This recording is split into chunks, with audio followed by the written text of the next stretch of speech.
Nós, como espiritualistas, não melhores que ninguém, mas nós nos esforçamos para, isoladamente, cada um de nós, a gente ser uma pessoa melhor, né? É ou não é? Sim. Baixa aqui um pouquinho. Mas não somos ainda assim melhores que ninguém. Nós nos esforçamos. Mas, naturalmente, por nos esforçarmos, acabamos por ficarmos seletivos. Não é eu, você e todas as pessoas que, sei lá, tentam se preocupar com ética, com caráter, com equilíbrio energético, com ambiente, com pessoas que pensam corretamente, que agem corretamente.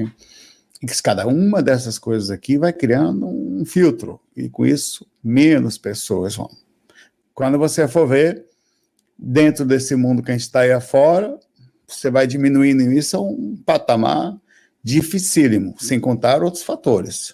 Eu não estou incluindo outros fatores aqui, estou falando dos fatores simples da própria seletividade. Estarão neles aí outros fatores, como as questões traumáticas, as próprias dificuldades que cada um aqui vai ter de conviver com outras, porque nós também somos difíceis. A gente costuma muito falar, não, eu sou assim porque os outros lá fora, não. A gente, às vezes, é importante falar isso, tá? Eu e você não somos, eu não sou uma pessoa sociável, naturalmente. Eu não sei se isso é às vezes a gente pensa assim que tem alguma coisa além do processo de autismo, que não é isso, que é uma coisa mais séria, que tem alguma coisa dentro da personalidade que fica meio estranha. A gente, cara, eu não vou, mas isso é desde pequeno, tá? Não é agora que eu virei espiritualista. Eu era realmente mais sociável criança, mas depois, rapidamente, eu fui perdendo isso. Estudo da espiritualidade, você não vai me ver. Isso não tem uma questão de melhor ou pior. Eu não gosto de ambientes agoniados, comunidade. E não tem a ver com gente, pode ser meu pai, minha mãe, meus irmãos ali. Eu não ficava perto da minha mãe, que estava tomando cerveja, batendo papo, som ligado, não dava para mim. Você foi me procurar, eu estava lá longe. Então, eu naturalmente buscava um caminho mais seletivo. Com isso, sim, você pode chamar de solidão, eu vou falar daqui a pouco da questão da solitude, mas não deixa de ser um caminho que você sente uma diferença social.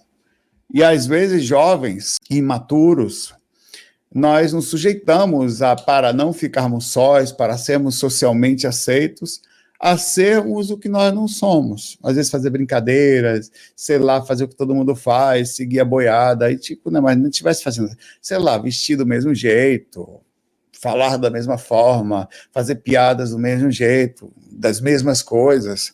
Então a gente vai se sujeitando.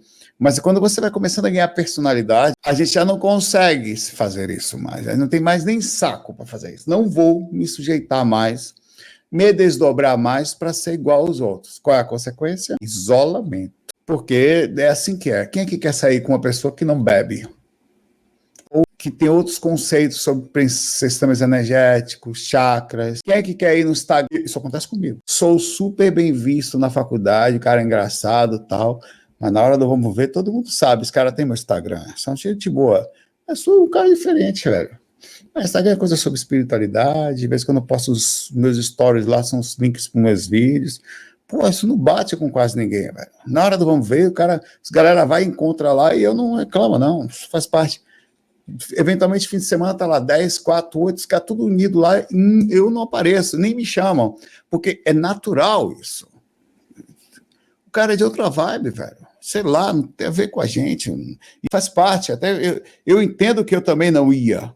Eu ia dar um jeito de não ir. Isso não quer dizer que eu não goste dele. Você vê, os amigos já me tiraram aqui. Tá falando isso aqui, tira! Não, um bug que tá acontecendo aqui, não sei porquê. Depois que fizeram a atualização no programa aqui, cai de vez em quando, tem que usar outro navegador. Mudei de novo aqui. Mas faz parte, vai se adaptando. Isto acontece, e essas ações nossas, nós somos, cara, nós às vezes somos estranhos. E a gente tem que falar isso. Nós nos adequando, e você já não aceita, eu não sei se isso é bom ou se é ruim. Ser estranho, às vezes, é ser quem nós somos. Mas vamos lá. Sentimos falta de alguém para conversar? Sentimos falta de alguém para passar o tempo? Alguém para um amigo? É só alguém para sentar e bater um papo? Alguém para amar? Alguém para estar do lado assistindo Netflix? Alguém para ver os minutos da tarde passarem ou passarem muito rápido, quando você está tão feliz com aquela pessoa que o tempo voa? E o quanto está certo e o quanto está errado? Dependência. Mas não é disso que a gente veio falar.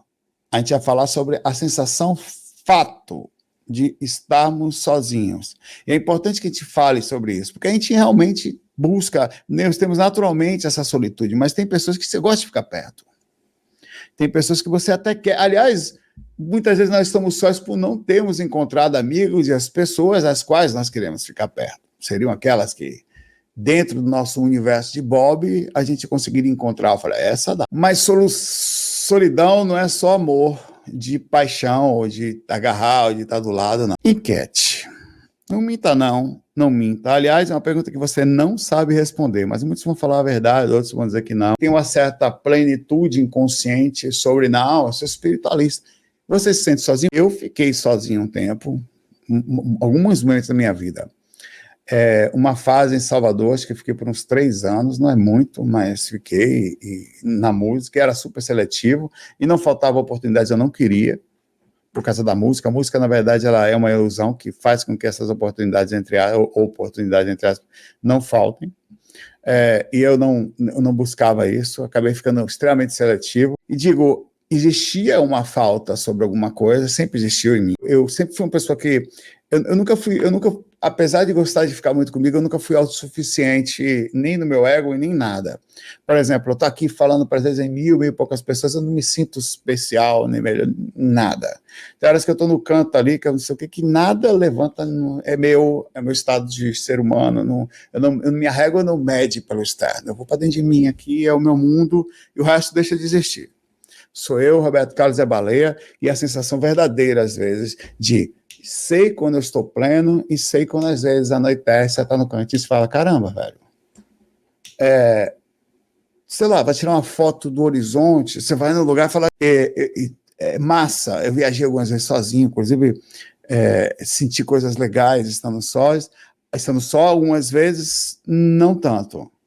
Então tem idas e vindas e você percebia que tinha um conflito entre um lado e outro, e eu não negava isso em mim.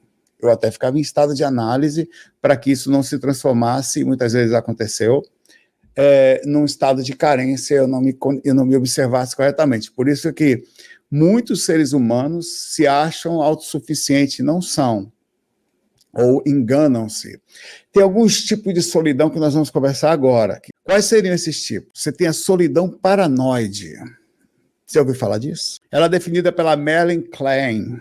Está associada a um estado de ansiedade e medo, em que a pessoa se sente ameaçada ou isolada devido a conflitos internos. Esse tipo de solidão muitas vezes tem suas raízes em experiências infantis de medo e desconfiança, refletindo a visão distorcida do mundo externo, cresce com o adulto e continua com ele. Esse estudo foi divulgado pela PUC, tá? Aqui em São Paulo, mas essa solidão paranoide eu peguei desse site, tá? Desse local, da PUC. Mas você vê que é interessante um padrão diferente que a gente acha que só tem. Tem a solidão narcisística, descrita por Winnie Scott. Está relacionada ao distanciamento emocional. Pessoas que com solidão narcisista tendem a isolar-se emocionalmente de outros e a depender de si mesma como uma forma de proteger de desapontamentos emocionais. A pessoa não é narcisista, mas ela cria uma forma racional de defender o emocional. E com isso tem um comportamento próximo ao que o narcisista faz. Apesar de não ser malvado, mas ela faz a maldade consigo mesma. Ela pensa antes de se emocionar e não permite que as emoções entrem. E com isso ela sofre todas as reações da solidão e muitas vezes com um ar de certa, não sinto isso, eu sou plena. Ela repete, porque se ela repetir várias vezes, inclusive para outras pessoas, ela própria passa a acreditar mais, as outras passam a acreditar também, então cria uma bolha onde às vezes ela não sabe mais que está nisso. Por isso que a observação é indícios que gritam na nossa personalidade de que essas coisas estão acontecendo e as pessoas negam. Interessantíssimo, né? Tem a solidão traumática, bem comum em pessoas que passam por traições, por relações complexas, até convivem com narcisistas, ou psicopatas, ou pessoas que, enfim, erraram muito com ela, ou de alguma forma, fizeram até coisas horríveis às vezes, roubos e outras. Ele descreveu esse tipo de solidão como resultado de traumas psicológicos e que os indivíduos se desconectam do mundo ou de qualquer tipo de possibilidade de relação por uma questão de uma resposta a um sofrimento. Tá? É o tipo de isolamento, você vai provavelmente conhecer alguém assim, que acontece sensações extremamente dolorosas que desestabilizaram a pessoa de uma forma incrível. Às vezes era o sonho da vida da pessoa, as pessoas desistem, então elas fecham, não chega a ser a narcisista, porque ela não tem intenção de bloquear, de se achar autossuficiente, mas ela não se permite mais, dentro de um outro aspecto, é meio que doloroso, ela sabe que é e não entra mais, ou finge não entrar. Próximo, tem a solidão estrutural, derivada de Freud, revisada por outros autores atuais, de forma de que solidão é considerada inerente à condição humana. A solidão estrutural é ligada ao nosso sentido de separação do outro. Ela pode ser intensificada pela cultura moderna, que promove ideias de autossuficiência e consumo, essa ideia da espiritualidade positiva ou tóxica às vezes. Você tem que ser a pleno, você tem que conseguir, e nem sempre as palavras faladas são aquelas que a gente tenta encaixar na gente, de toda forma, mas seu interior não está falando isso. Não é o que o seu coração está o tempo inteiro te avisando. Você acha que o seu coração está errado e você passa a doutriná-lo através dessa solidão estrutural transmitida sobre corretas, tá? Criando uma desconexão com a experiência interpessoais genuínas, que seriam as suas próprias sensações, e você pega essa espiritualidade tóxica, ou essa galera que, não, porque você tem que estar pleno, você tem que meditar e encontrar o ser de Oriente, você tem que encontrar Jesus, a negação em relação à religião também. Tem pessoas que, cara, é um processo que a gente se... voltei aqui. Vamos lá. É um processo que se respeita. No outro navegador fechou a atualização que os caras fizeram no programa aqui, bugou o programa. Porém, se questiona. Será que está correto? A ideia do celibato ou da estrutura cultural religiosa imposta desde uma infância, às vezes, dentro de um princípio que não consiga fazer a pessoa mais pensar, analisar, ela acha-se, o meu amor é Jesus, a minha vida é essa, e a partir de agora ou é Cristo, não é contato com Deus, a negação, e a pessoa se sente solitária, ela não percebe que está assim, porque ela mascara com essa ideia ao redor de uma alta espiritualidade, uma conexão com Deus. Então é uma coisa que também tem que se pensar. Por que não? Porque tem que pensar. Ninguém está falando que a pessoa não pode fazer. Isso é uma outra coisa. Mas pensar sobre, nós temos que pensar. Até porque pode ser que você e eu, eventualmente, por causa de várias situações, podemos vir a pensar isso. Quer saber, eu vou virar monge. Cansei. Por que você virar monge? Cansou por quê? Um exemplo, né? Eu conheci e eu questionei ele. Eu não sabia. Ele me falou somente porque eu questionei ele. Claro que não todo caso assim, mas um caso que eu conheci. Eu fui lá para o local de Caruaru, lá no Centro Hare Krishna, tive a melhor experiência com o mentor que eu já tive na minha vida, o lugar realmente é incrível, tá? As energias realmente são mais calmas lá, são espirituais, os caras se alimentam melhor, então isso não tem a menor dúvida. Mas eu estava todo dia de manhã, cedo, às 4 horas da manhã, eu entrava, vou me permitir, né, 4 horas da manhã, lá, meditar lá, os caras acordam 4 horas da manhã para saudar a Krishna, entrar em contato com o universo. Eu ia também sentar, filmei algumas vezes, pedi autorização, uma vez ou outra, depois conversei com outra pessoa, filmei um monge conversando comigo, tal, ensinando o que é o Hare Krishna, falando muito massa. Aí eu sentado com esse lá, eu estava lá, tinha um cara que eu comecei a conversar, um cara inteligentíssimo. Aí ele falou, não, eu faço um voto não é celibato, mas de proximidade com Deus, e com isso não são todos que são assim, alguns decidem, outros não. Eu falei, por que você fez isso? Não, porque é uma forma de me aproximar mais, isso dentro do estudo do Bhagavad Gita, e do entendimento do estudo do Hare Krishna, que é uma parte tirada do Bhagavad Gita e tal. Eu falei, mas espera lá, você está sentado ali, eu falei mesmo, você está sentado num templo todos os dias, 4 horas da manhã, você vê que anteontem mudaram a roupa da namorada do Krishna. A namorada do Krishna Krishna está no altar com uma namorada do lado que eu não sei o nome dela, mas está lá, namorada dele, esposa. Todos os dias eles mudam a roupa do Krishna e muda a namorada dele. Procure o nome aí, por favor, da esposa dele. Como que você consegue cultuar um Deus que tem uma namorada, uma esposa e você não tem? Então, quer dizer, o Deus está falando para você que não tem nenhum problema visualmente, e você, não, mas ele já é Deus. Sim, mas qual o problema? Deveríamos nós seguir os exemplos dele. Não? Aí eu falei, por que você fez? Rada, obrigado, pássaro, Rada. Aí ele falou, mas é porque eu fui casado, minha esposa desencarnou, foi para o outro lado, ele falou assim. Aí eu resolvi fazer o voto. Aí eu falei, então você tem um processo de sofrimento em você. Conversei profundo, não sofro, claro que sofre, irmão. Você devia, eu estou aqui, eu estou aqui para refletir sobre todas as coisas que vocês estão passando. Incrível. E já tinha tido a experiência, comentou, contei para ele. Nunca tive uma experiência tão incrível como essa que eu tive aqui, irmão.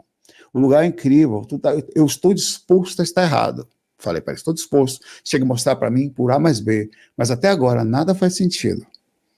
Seja o que você faz aqui, o que você tem feito, ou seja a decisão sua disso, principalmente que é fruto de um aspecto que você vem sofrendo sobre o desencarne da sua esposa. Mas respeitei, estou aqui para lhe abraçar naquilo que você quiser fazer. Não estou aqui para... Não estou lhe julgando, estou pensando com você, porque eu me coloco no seu lugar. É como se eu fosse você, eu estou fazendo isto porque eu me sinto você. Aqui. É como se eu tivesse sentado, é tão forte o sistema empático, é como se eu fosse ele próprio. E aí a gente ficou um tempo conversando, foi muito legal. Depois nós sentamos num lugar lá fora, onde nós sentamos na grama, e ficou um tempão conversando comigo. Então, assim, são coisas que devem se pensar, porque existe solidão estrutural, que a gente tenta preencher com alguma coisa, que eu não estou dizendo que é o caso desse rapaz. Mas muitas vezes não é a verdade do coração das pessoas que mascararam, encaixando situações, a negação de sensações simples, como o próprio aspecto do caminhar e tem um companheiro ou uma companheira ao seu lado que você se sinta confortável por um determinado momento. Sintam alguém para abraçar um determinado momento, nem para pensar, para estar do lado, para conversar, olhar o céu, dividir qualquer coisa. Existe a solidão social e emocional. Esse foi o Robert que fez, distingue entre a solidão social, que surge da falta de uma grande rede de apoio, e a solidão emocional, que ocorre quando se falta um vínculo legítimo, significativo, mesmo você estando cercado de várias pessoas. Que estranho. Vê que com paradoxo. Você pode estar casado, você pode estar vivendo com alguém, você pode estar dentro de uma casa com uma pessoa sentindo solidão. Aí eu pergunto para você, por quê? Como que alguém vive com outra pessoa e sente solidão? Diálogo, não afinidade, não entrelaçamento energético, não companheirismo, porque a tendência é assim, eu estou aqui com você para o que der e vier. Qualquer coisa eu estou aqui. Se você quiser conversar, eu estou aqui. Se você quiser tomar um copo d'água comigo com umas gotas de corote, eu estou aqui. Sabe quando você está ali, se quiser desabafar um pouco, eu estou aqui. Se você não quiser fazer nada, só encostar um pouquinho, chorar, ficar quieto, sentir descansar um pouco, apagar um pouco a cabeça dessa loucura toda, eu estou aqui também. E vice-versa. É muito difícil sentir solidão assim. Então, em algum momento, parou de existir a comunicação ou algum sentido magnético onde as mentes não se conectam mais, os corpos estão ali somente. Interessante. Solidão na velhice. Difícil. Eu estive eu não sei se eu ainda tenho foto aqui, não vou ter, mas estive nesse local lá que eu fui tocar. Aqui em São Paulo tem vários abrigos, assim, você se cadastra e as pessoas que moram na rua ou não conseguem ter um lugar, ou acontece um processo assim, elas vão se cadastram para ir para esse lugar, né? Inclusive nós estivemos lá novamente voltamos lá para fazer alguns exames nelas e tal. Cara, o que eu mais vi ali foi solidão. Elas sentavam para fazer anamnese com a gente e ficavam conversando, velho. Às vezes a gente conversando, olha, não sei o que, tal. Olha, ontem eu queria comer um negócio diferente, não pode trazer para cá. Né? Conversando detalhes, eu era cozinheira de mão cheia, ela explicando para mim, a senhora, assim. Ela não tinha com quem conversar.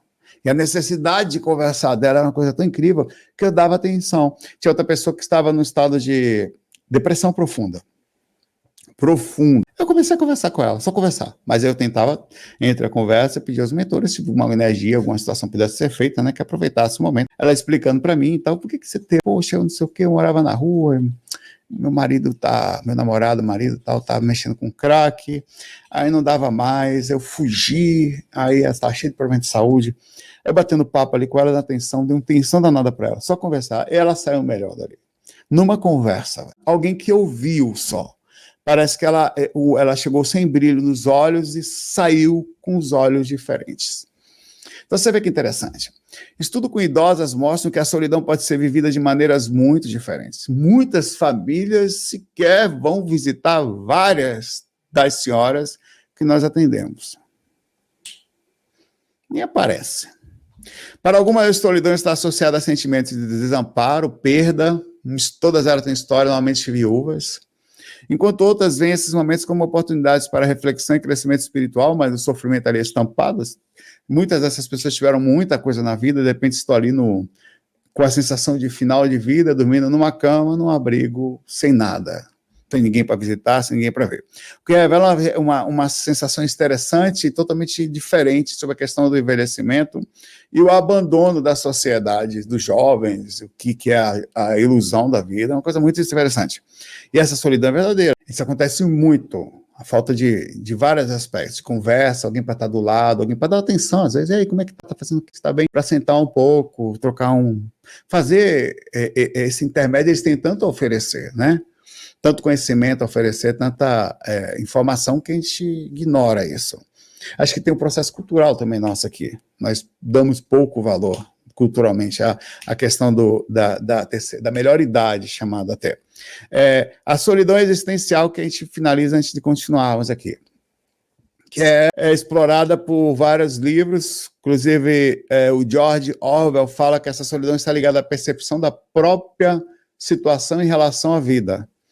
Isso vai acontecendo entre vários aspectos, inclusive na velhice e em outros pontos, onde vai existindo uma sensação de insignificância, um isolamento diante da sociedade, família, de todo o aspecto da vida, e você vai começando a pensar sobre a questão existencial. E tem tantas outras situações, amizades, solidão por amigos que se afastam, solidão por gente que tinha uma condição de vida boa, de repente, abraço para você, André, fica na paz aí, irmão. Gente que tinha uma condição de vida boa, tinha uma certa presença, de repente cai numa dificuldade, os amigos, entre aspas, somem. Nunca teve os amigos, na verdade. Né? Pessoas que não tinham filhos, andavam por aí com vários amigos em vários lugares, de repente vai ter filho, principalmente as mulheres, que são quem some mais a responsabilidade. Aí acaba. Todo aquele processo acaba, a realidade avassaladora da vida e de várias situações mostram, na verdade, o caminho ilusório, principalmente em relação àqueles que estavam ao nosso lado. Os bons amigos ficarão para sempre, mas serão contados nos dedos. E aqui a gente fala sobre solidão e solitude. Solidão geralmente tem uma conotação negativa, está associada ao isolamento forçado, indesejado ou não pensado, é a sensação de estar só, desconectado dos outros, sensação de sentir falta de alguém, ou de não ser lembrado, não ter com quem conversar. A solidão pode provocar sentimentos de tristeza, desamparo, abandono, vazio, muitas vezes ligado à falta de relacionamentos, ou um processo traumático, inconsciente, onde a pessoa se acha plena e não está. Já a solitude, que é um outro assunto, é a capacidade, muitas vezes, dessa mesma pessoa que também está só, não um sentimento isolado. Você não pode sentir um ou outro, você pode sentir os dois, inclusive. Muitas vezes é visto como positiva, sendo uma escolha consciente de estar só por vários motivos, mas de maneira satisfatória. Refere-se a uma habilidade confortável de estar consigo mesmo, aproveitando o tempo, já que não encontrando pessoas ou bons companheiros ou bons amigos, para fazer essa introspecção, esse crescimento pessoal, ou simplesmente relaxar, sem a necessidade da presença constante ou de estar ao lado, tal de alguém. A solitude, então, é um estado de sentir-se pleno, né? Mesmo não tendo alguém ao lado. A mesma pessoa pode sentir as duas coisas. Você pode sentir alta plenitude e, em alguns momentos, sentir solidão. Bom, queria que tivesse alguém aqui para conversar agora. Queria abrir uma garrafinha de 51 e tomar com um pouquinho aqui, um pouquinho colar, 25. E não tem. né? E, às vezes, e é possível sentir as duas coisas. Então, não necessariamente você vai falar, eu sou uma pessoa plenamente com solitude. Não. Você pode ser uma pessoa que tenha momentos grandiosos de plenitude, inclusive com autoconsciência de que é melhor estar só que mal acompanhado. Ao mesmo tempo, você vai ter um anoitecer, um domingo à tarde, um ambiente vai acontecer que você vai sentir necessidade de estar perto de alguém. Que queria ter alguém legal, mesmo assim estar com alguém legal, mesmo assim a consciência de que é melhor manter-se assim do que o outro é algo que leva a um equilíbrio entre os dois pontos. Porque é uma coisa que vai... que a vida é como se fosse uma onda. Muitas coisas podem acontecer no caminho. Por que você não se... Você que falou que não se sente só, por quais motivos? Você está com alguém ao redor de você? Você se sente pleno sozinho, de verdade, né? Agora que interessante, a natureza meio que mostra os caminhos duplos. Vê que interessante. Vê que paradoxo. Para você nascer, precisa de quantos? Para você nascer. Sério.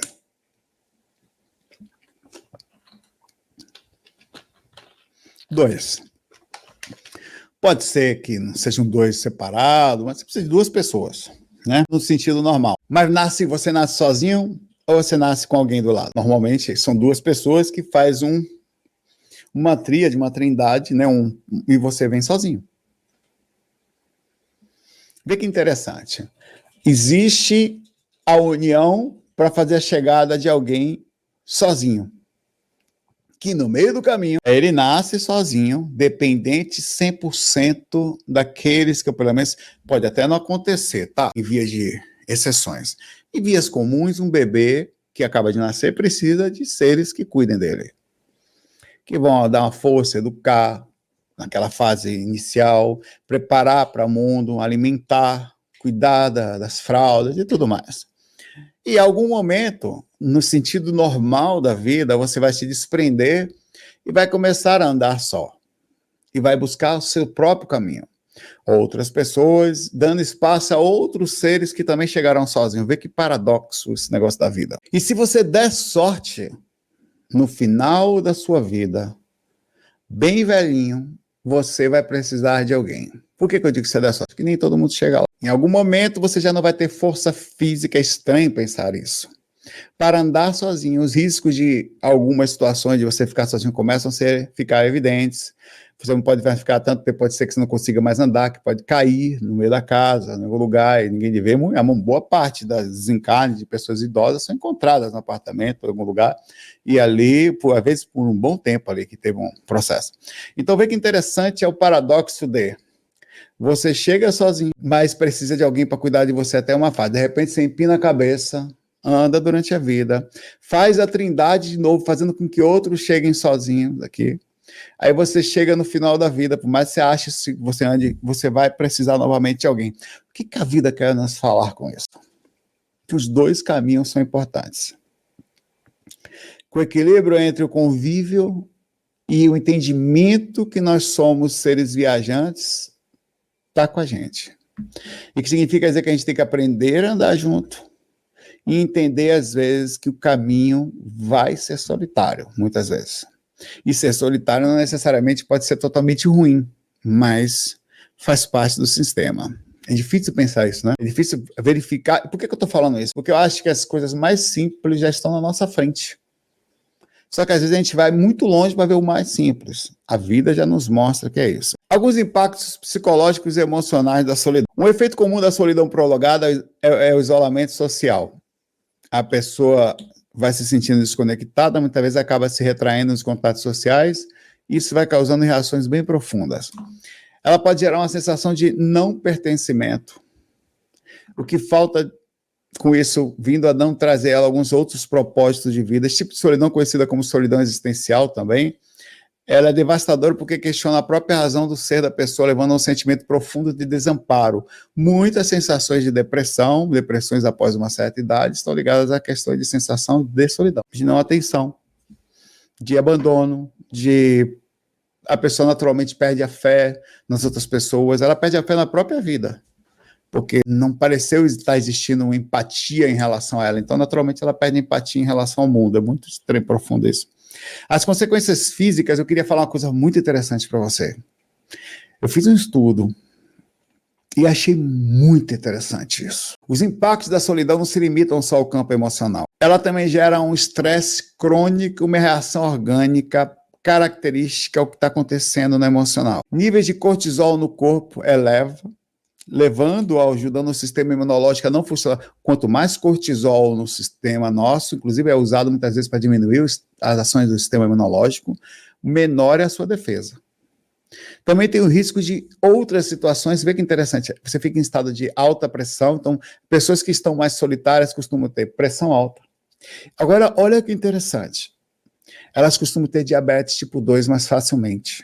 E a diabetes tipo 2 é um isolamento da célula que passa a ter resistência à insulina.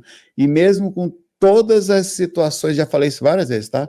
Todas as glicoses ao redor, tá cheio de glicose no sangue, ela não consegue captar, quer dizer, tá cheio de situação social ao redor. O que eu estou falando com isso? Que tem gente que se isola. E quando ela se isola, ela fecha as irradiações áuricas dela de compatibilidade e receptividade com a sociedade. Ela faz isso. Só que isso está acontecendo em nível celular também. E onde mais isso vai? Será que isso não está acontecendo em nível mentoria? Será que de alguma forma nós nos fechamos até para a sensibilidade sobre a espiritualidade? Até para a positividade? Os mentores passam a ter dificuldade de se aproximar, porque a reação psicológica de isolar-se passou a ser uma constante, não só no sistema de ação direta, física, social, celular, energética, em todos os aspectos. Que coisa interessantíssima pensar isso. E tem estudos, viu? Isso que eu estou falando aqui, está inclusive em alguns locais, sobre as consequências físicas da solidão, a solidão crônica, as questões cognitivas. Você sabe que tem situações no cérebro da gente que passam a não funcionar mais quando você não conversa mais, quando você não dialoga mais, quando você não tem mais atributos de funcionalidade social. Você passa a parar de conseguir fazer isso e vai virando um negócio sem fim. Isso não é à toa que, não por acaso, você sabe qual foi a especialidade médica que mais cresceu após a pandemia? Psiquiatria. Psiquiatria, antes da pandemia, os residentes tinham vaga torta direita. Se foi neuro, dermato, os mais buscados, cirurgia, psiquiatria ficava lá meio lá para baixo com medicina da família e outras coisas. A necessidade foi tamanha que virou um campo tão gigantesco que os médicos começaram a passar para lá, porque houve uma demanda muito alta. Não é à toa que os preços dos psiquiatras, depois de um certo tempo, vai ver o preço que está, com algumas exceções, caro para caramba. Então você vê que interessante o que aconteceu nesse isolamento, inclusive sobre outros impactos que a gente não sabe quais são, inclusive sobre a questão da própria situação do vírus, né, que a gente ainda não sabe direito tudo que vai acontecer, né? Então, sobre essa reflexão aí da diabetes, não esquece isso não, tá? As coisas acontecem no nível subatômico, é meio quântico o negócio. Então, tudo que você age é como o universo responde para você. Não responsabilize